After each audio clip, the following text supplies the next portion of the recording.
Rumah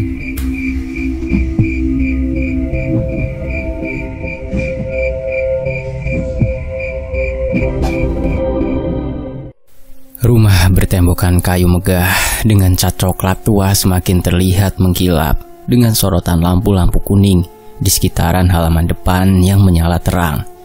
Beberapa tumbuhan indah di atas pot keramik menjadi hiasan utama yang menambah kesan bahwa rumah tua itu selalu dirawat dengan baik, walau dengan bangunan tua yang tak pernah sekalipun dirombak sejak pertama kali berdiri.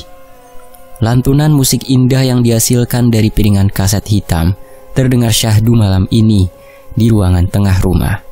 Seorang lelaki dengan perawakan tegap sedang duduk bersandar sambil memandang ke arah kaset hitam yang terus berputar.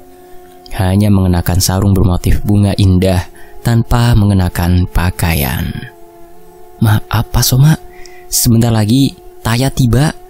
Barusan saya sudah dapat kabar," ucap seseorang sambil membawakan asbak, karena melihat abu dari rokok yang terjepit lelaki itu hampir jatuh, sambil mengelap wajahnya yang sudah dibanjiri keringat. "Apa kamu yakin, Tatang? Adikmu itu tidak macam-macam?" tanya Pak Soma, terus melihat ke arah foto yang berada di tangannya. "Saya jaminannya, Pak. Tugasnya sudah selesai hari ini. Setelah bertahun-tahun tidak pernah melakukan kesalahan apapun atas tugasnya. Dan mungkin akan kembali mengurus rumah ini. Saya akan kembali mendampingi Bapak dan kembali mengatur bisnis agar semua berjalan jauh lebih lancar," jawab Mang Tatang gemetar, berusaha membuyarkan pikirannya. "Bagus, jawaban itu yang saya ingin dengar. Mak Nur kapan datang? Apa sudah kamu atur juga?" tanya Pak Soma sambil menyimpan foto di tangannya pada lipatan sarung. "Sudah Pak, Mak Sutiah baru besok akan kembali setelah semuanya selesai," jawab Mang Tatang gemetar, karena untuk kesekian kalinya harus melakukan hal ini demi sesuatu yang sudah ia putuskan bertahun-tahun kebelakang. "Cepat bereskan di kamar saya. Jangan sampai Taya tiba harus menunggu," tegas Pak Soma ketika piringan kaset hitam itu berhenti mengeluarkan suara musiknya. Mang Tatang langsung melangkah tergesa-gesa menuju kamar yang dimaksud Pak Soma. Sementara Pak Soma hanya tersenyum sambil mengulang semua ingatannya setelah melihat foto perempuan itu, sambil mengelap air mata yang baru saja menetes begitu saja. Dak, dak, dak. Suara linggis menghancurkan lantai keramik terdengar keras untuk yang terakhir kalinya. Kini giliran cangkul itu mengeluarkan tanah mengikuti ukuran lantai keramik nan mewah yang sudah hancur. Beberapa kali mata Mang Tatang melihat ke arah jam karena harus berkejaran dengan waktu sambil kini menggerakkan cangkulnya jauh lebih cepat sebelum adiknya itu tiba setelah melaksanakan tugas terakhirnya malam ini. Terlebih 2 dus semen sudah siap di sebelah ranjang yang sudah ia geserkan sebelumnya. "Soma," suara perempuan tua dengan membawa tas lusuh dari karung goni berjalan perlahan ke arah Pak Soma yang sedang duduk. "Soma."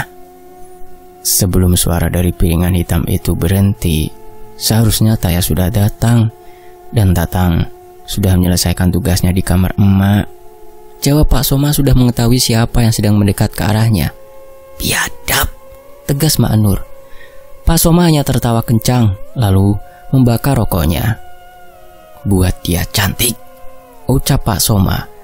Mak Nur dengan tubuh tuanya hanya berdiam tanpa bergerak sedikit pun, karena ia tahu sedang berhadapan dengan orang yang dapat melakukan apapun kepadanya malam ini. "Itu dia datang," tegas Pak Soma dengan cepat mengenakan pakaiannya setelah melihat cahaya mobil tua masuk ke halaman rumah. "Taya," ucap Mak Nur. "Tidak ada lagi pilihan, Mak, untuk dia.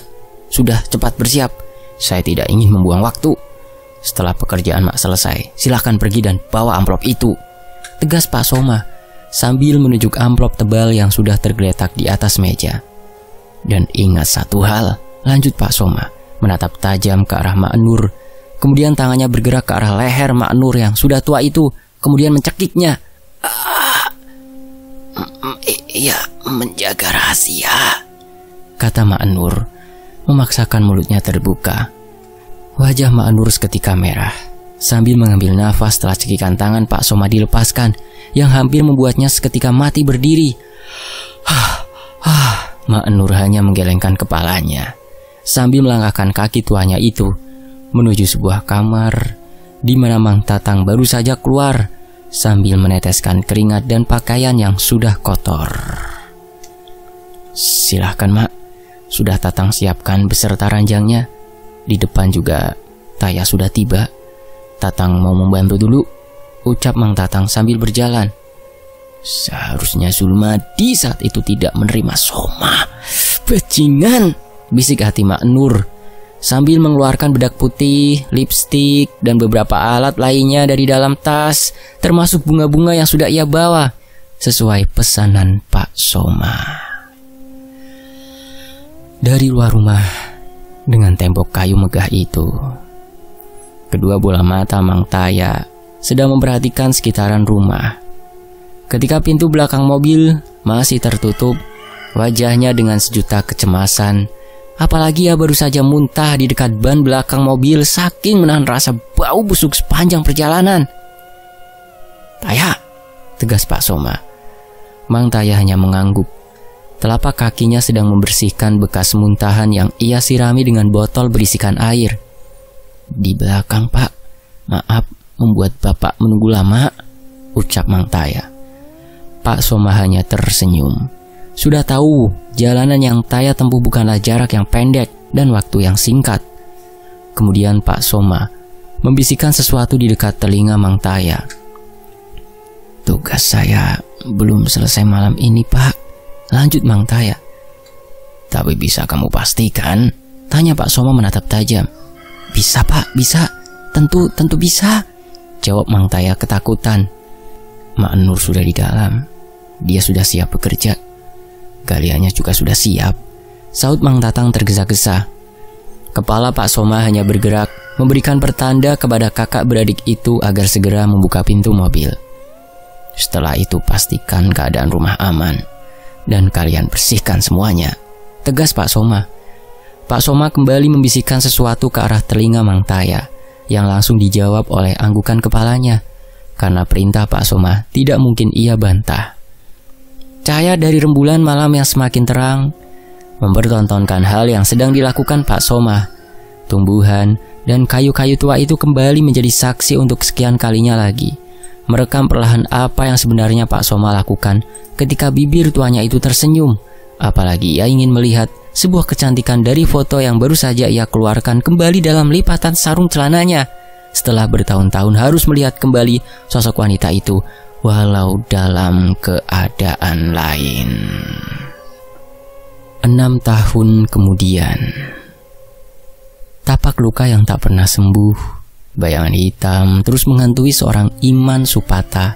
Selama itu juga tak pernah ada bekas peninggalan Ibu Sari yang ia miliki, walau hanya sekertas foto tentang wajah ibunya itu, kecuali satu pakaian putih yang penuh dengan renda-renda masih terlipat rapi di kamar yang ia tempati di rumah Kiai Tasrif. Sejak 6 tahun lalu, Iman tak pernah ingin membicarakan lagi perihal ibunya. Apalagi ia kini tinggal di bekas sebuah pesantren yang sudah lama tidak beroperasi karena mengikuti sang kiai yang kini berada dalam usia senjanya. Hanya Iman santri yang terakhir yang berada satu rumah dengan Pak Kiai bahkan sudah dianggap seperti anaknya sendiri. Kumaha man? Etak motor geus alus deui? Tanya Mang Aep menghampiri Iman di belakang rumah. Alhamdulillah Mang, bagus. Kemarin saja ambil ijazah di sekolah sudah bisa, jawab Iman sambil tersenyum.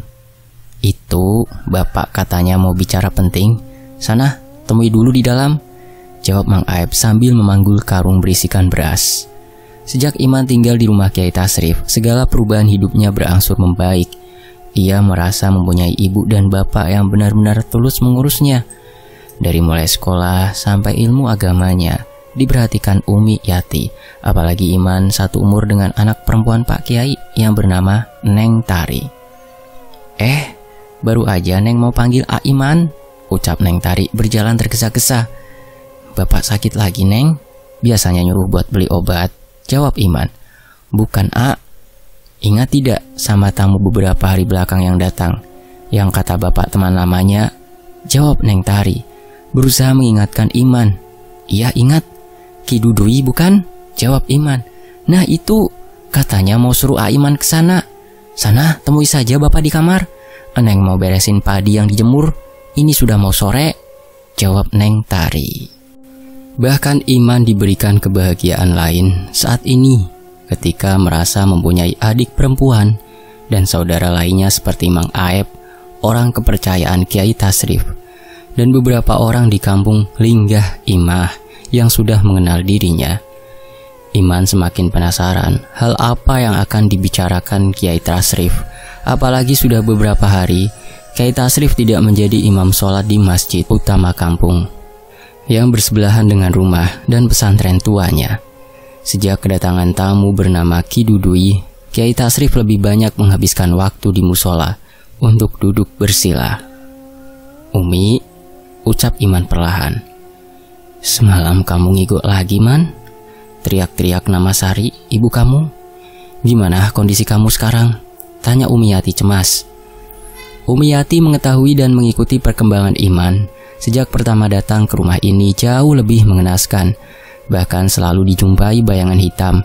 Hal itu juga yang menjadi alasan sejak saat itu ia menempati kamar paling belakang di rumah, daripada seorang diri menempati bekas pesantren dengan bangunan yang hampir roboh.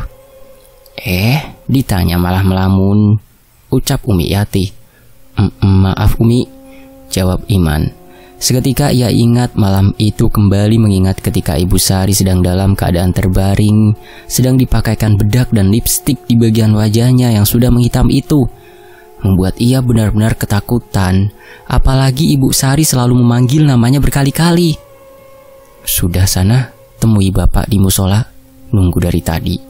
Lanjut Umiyati, kembali membersihkan sayuran yang akan ia masak.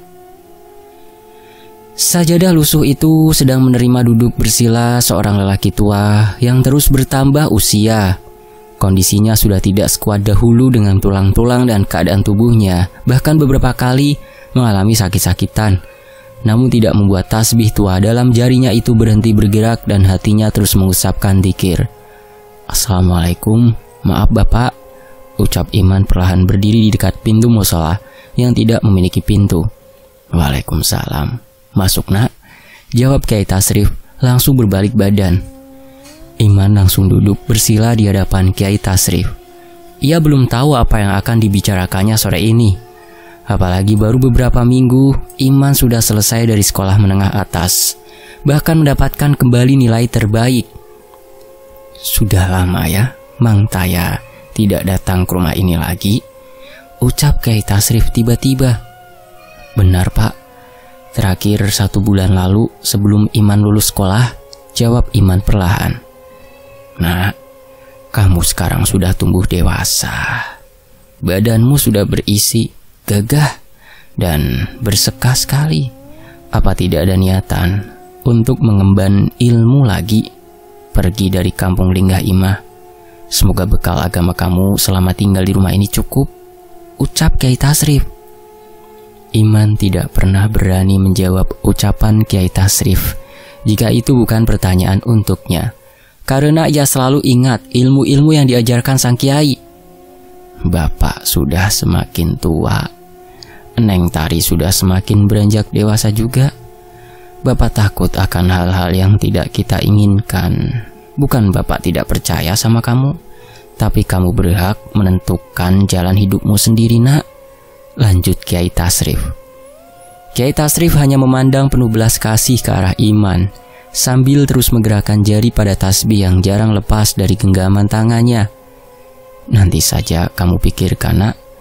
Ini tolong antarkan saja air minum ini ke alamat rumah cucunya Ki Dudui, ucap Kiai Tasrif sambil memberikan 3 botol berisikan air minum dan alamat lengkap dan bertuliskan nama Dikjaya Adigunagama.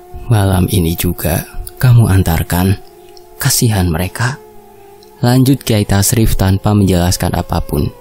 Kemudian ia berdiri sambil mengelus rambut Iman. Iman langsung menahan beberapa pertanyaan yang ingin ia katakan kepada Kiai Tasrif. Namun ia lebih memilih berdiri dengan cepat, karena sore sebelum maghrib ia harus melaksanakan beberapa tugas rutin di halaman belakang, termasuk menggiring ayam-ayam agar masuk ke dalam kandang dan membereskan wadah berisikan padi yang sudah Neng Tari bereskan sebelumnya. "Neng, sudah tidak apa-apa, biar aku saja yang bereskan sisanya. Itu tadi Umi sudah panggil," ucap Iman langsung memanggul beberapa karung padi yang sudah dijemur seharian. Neng Tari langsung tergesa-gesa membantu Umiati memasak di dapur. Sementara Iman sudah lebih dari 10 kali balikan membawa karung-karung itu pada tempat semula. "Sebentar lagi maghrib," bisik hati Iman, melihat jam yang menempel di teras belakang rumah yang dekat dengan kamarnya.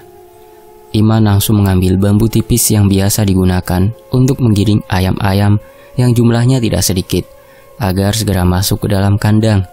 Ia tidak ingin kehabisan waktu, karena ayam akan sulit dikendalikan ketika lewat waktu maghrib, dan kejadian itu biasanya memakan waktu lebih lama. Suara yang keluar dari mulut Iman berhasil menggiring beberapa ayam yang mudah masuk ke kandang mereka masing-masing, dibantu oleh bambu yang terus bergerak di tangannya. "Rek dibantuan Walman?" tanya Mang Aep yang sudah memakai baju koko putih dan kopiah menempel di kepalanya, akan berjalan ke arah pesantren untuk menyalakan lampu. "Teu kedah Mang, ieu sakedik deui da." Mang Aep hanya tersenyum dan masih belum percaya pada anak yang bernasib malang itu akhirnya tumbuh dengan dewasa. Walau ia sudah mengetahui tentang iman dari Kiai Tasrif dan mempunyai hak untuk menjaganya. Kandang ayam yang berada tepat di bawah pohon rambutan tanpa buah itu semakin terlihat gelap ketika cahaya keemasan yang hadir dari arah timur perlahan akan pamit. "Kokok, kokok, kokok." Tiada biasanya ayam berkokok, tegas Iman sambil terus memperhatikan satu anak ayam yang ketinggalan dari induknya berada di belakang pohon rambutan. Kini semua ayam yang berada di dalam kandang bersuara lebih kencang, walau seketika suara itu hilang secara bersamaan. "Aneh," ucap Iman sambil berdiri mematung, memperhatikan ke arah kandang, kemudian ke arah anak ayam yang masih berdiam di dekat pohon rambutan. "Ayo sini," ucap Iman berjalan mendekat mencoba tidak memperdulikan suara ayam yang kini serentak diam. Bahkan tidak terdengar suara bergerak sedikit pun dari dalam kandangnya. Iman yang bukan kali pertama kesulitan memasukkan ayam ketika sore, sudah memahami bahwa anak ayam itu tidak akan bergerak lagi, tinggal ia ambil. Terlebih gelap malam sudah perlahan tiba dan ayam itu memiliki rabun senja. Mata Iman terus tertuju pada anak ayam. Tubuhnya perlahan berjongkok hingga tangannya sudah sangat dekat dan langsung mendekapnya. "Ah, dasar menyulitkan ini, sudah mau maghrib juga," ucap Iman merasa tenang. Belum sempat Iman berdiri, kini ia melihat bayangan di depan matanya. "Bukan Mang Aep," bisiknya dalam hati, bersamaan bulu pundaknya seketika berdiri. Bayangan tubuh yang sedang berdiri di belakang Iman lebih kepada mirip perempuan, namun dengan rambut yang terurai panjang tanpa mengenakan hijab, membuat Iman perlahan menggerakkan kepalanya untuk melihat ke belakang, untuk memastikan wujud dari bayangan yang terus mendekat ke arah tubuhnya. "Astagfirullah, Man, ini ibu, Man." Srek, srek, srek. Tubuh Iman yang sudah duduk di atas tanah terus berusaha menjauh dari wujud perempuan dengan wajah hitam menjijikan, dengan darah merah yang keluar dari setiap lubang di wajahnya. "Ayo ikut ibu, Man." Mata Iman melotot tanpa berkedip. Nafasnya sudah tidak tenang ketika sosok yang menyerupai Ibu Sari terus mendekat ke arahnya. "Iman!" Srek. Tiba-tiba tubuh Iman ada yang menyeret hingga terkapar di atas tanah. Mulutnya bak terkunci, tidak dapat berucap apapun, apalagi untuk berteriak kencang. Kepala Ibu Sari perlahan menunduk pada tubuh Iman yang sudah panik, namun sama sekali tidak bisa bergerak. Semakin jelas Iman melihat wajah hitam Ibu Sari yang terus meneteskan darah hingga mengenai baju yang Iman kenakan. "Iman, astagfirullah, kenapa? Mang Aep langsung membangunkan tubuh Iman yang sedang terkapar di atas tanah. Mang, istighfar Man, ada apa ini? Iman hanya menggelengkan kepalanya. Nafasnya masih ngos-ngosan tidak beraturan. Kamu terseret dari sana, ucap Mang Asep merasa sebuah kejanggalan ketika melihat bekas tanah seretan tubuh Iman dan melihat satu anak ayam yang sama sekali tidak bergerak. Iya Mang, Iman ditemui Ibu Sari lagi, ucap Iman ketakutan. Masih tergambar jelas wajah Ibu Sari yang hitam penuh dengan darah, apalagi rambut berantakannya. Cepat bangun, bentak Mang Aep menarik paksa tubuh Iman sambil tangan sebelahnya membawa anak ayam kemudian memasukkannya ke dalam kandang. Mang Aep langsung berjalan tergesa-gesa ke arah masjid di samping pesantren karena waktu adzan harus segera dikumandangkan. Sementara Iman masih melihat ke arah pohon rambutan. Kukuruyu. Suara ayam berkokok tiba-tiba terdengar jauh lebih berisik dari dalam kandang, membuat Iman kembali melihat ke arahnya. Masih ada ibu, ucap Iman ketakutan. Tubuh Ibu Sari masih berdiri kemudian tersenyum ke arah Iman dan tangannya melambai berkali-kali. Pakaian pengantin itu, bisik hati Iman mengenal sekali pakaian yang menempel pada sosok Ibu Sari.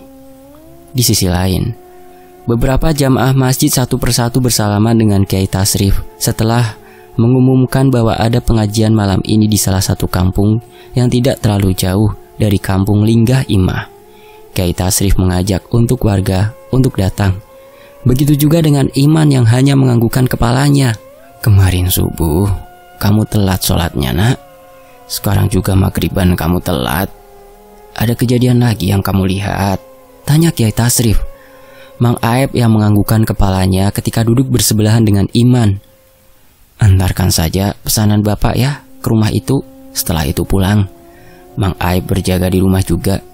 Bapak langsung pergi sekarang ba'da isya di tempat pengajian, ucap Kiai Tasrif sambil tersenyum berusaha menyembunyikan rasa gelisah yang sudah menimpa Iman. Iman dengan cepat menyusul langkah Kiai Tasrif karena sesuatu hal yang mengganjal pikirannya saat ini. Apalagi pembicaraan sore itu dengan Kiai. Maaf, apa semuanya belum selesai ini Pak? Untuk sekian kalinya lagi penampakan sosok Ibu Sari kembali menghantui Iman, ucap Iman perlahan, memberanikan dirinya bicara. Seketika pikiran Kiai Tasrif membanya pada kejadian 6 tahun lalu di suatu malam.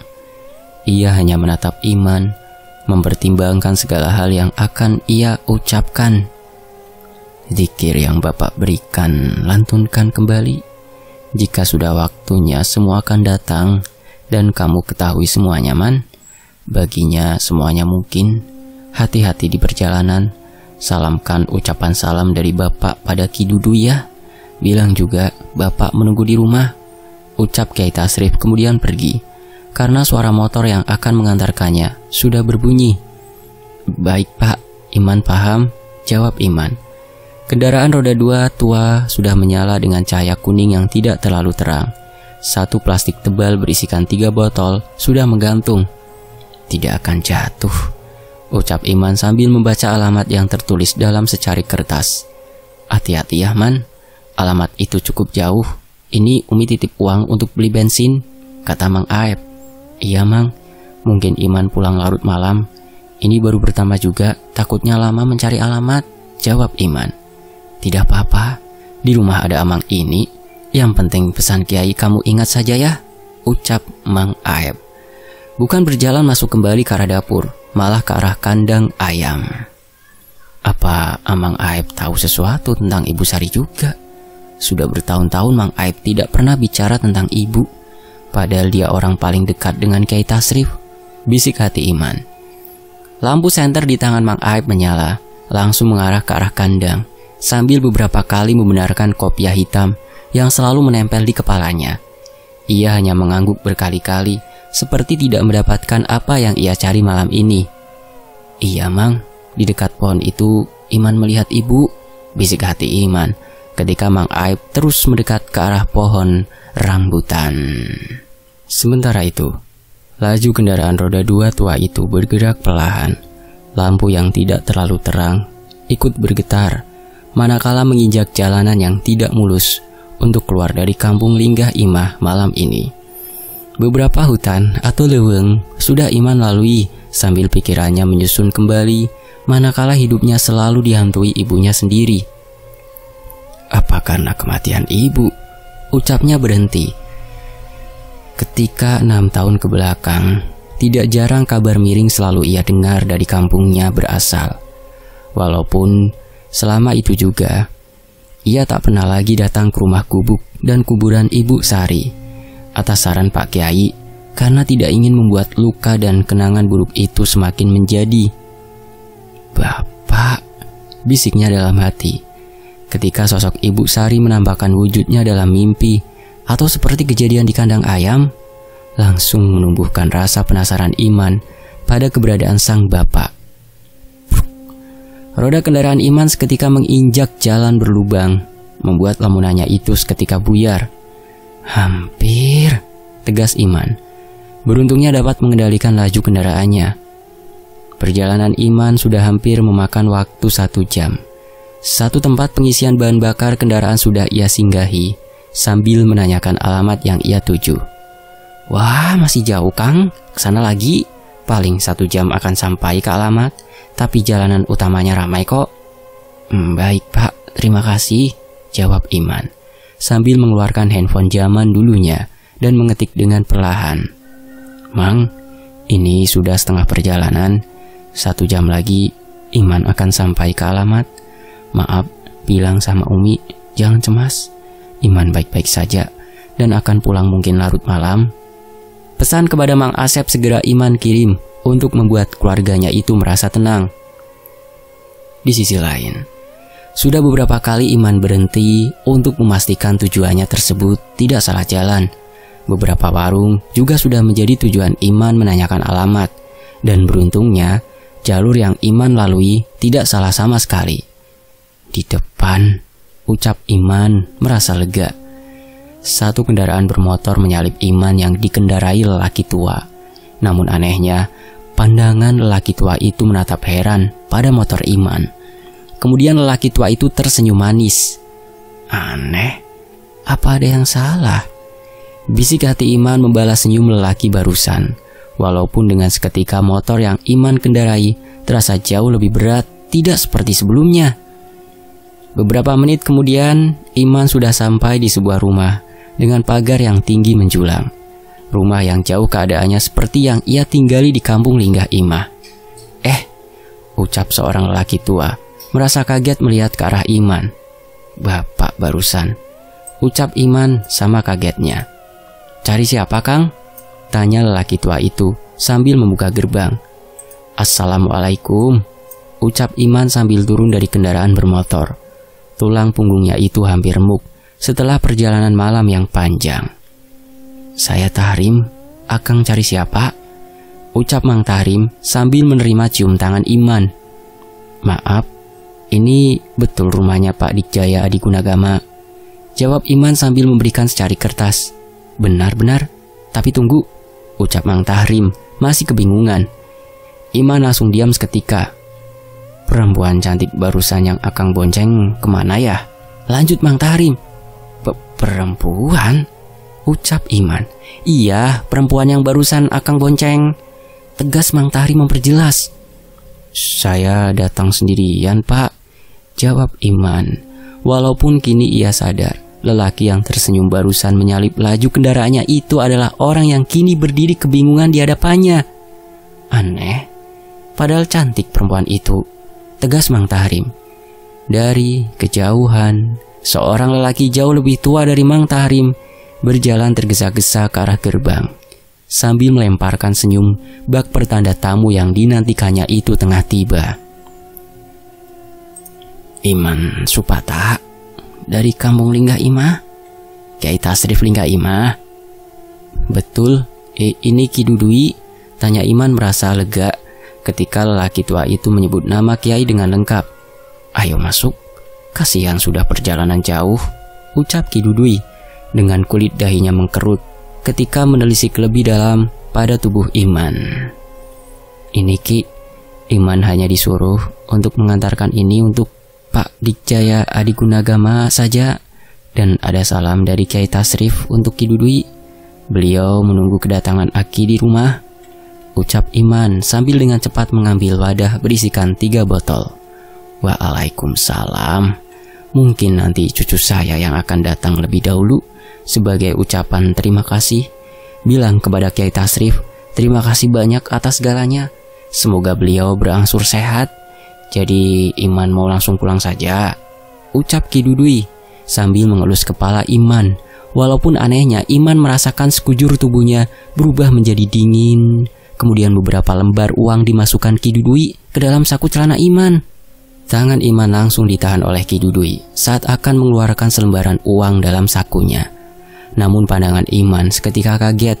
Melihat ke arah pintu rumah yang berada cukup jauh itu, ia melihat seseorang dengan perawakan tegap, namun memiliki rambut yang teramat gondrong. Pandangan dingin lelaki tersebut bahkan mampu membuat Iman salah untuk bertingkah. Bersambung. Siapa lelaki gondrong tersebut? Sudah pada tahu kan? Nantikan ya, peran apa yang akan dilakukan Mamang Gondrong di dalam Punggel Ireng ini? Jangan sampai kelewatan satu bagian pun di Fakta Sejarah. Ini akan panjang, ya kurang lebih 15 bagian ya. Saya pamit dulu, terima kasih untuk penulisnya. Terima kasih teman-teman, supportnya luar biasa. Saya mengucapkan banyak terima kasih sekali lagi ya. Wassalamualaikum, alhamdulillahirabbil alamin.